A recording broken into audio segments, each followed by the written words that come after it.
আমার অন্নপূর্ণা ভান্ডার ঢুকে গেছে, স্ট্যাটাস চেক করলাম অ্যাপ্রুভ, কিন্তু শাশুড়ি ঢোকেনি। বাড়ির অবস্থা কি দেখবে, চলো।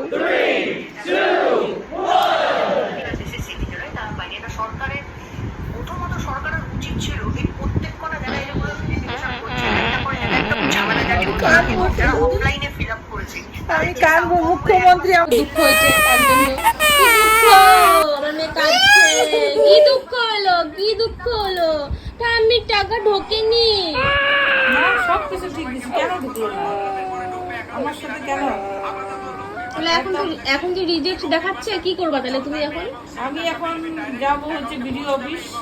আচ্ছা, এখন আমি যাব বিডিও অফিস, যাব যাই দেখি এখন কি বলে, অফিসার কি বলে সেটা শুনবো।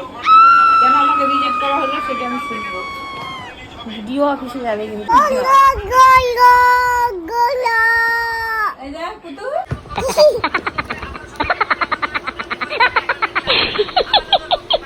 মা কিন্তু খুব টেনশনে আছে।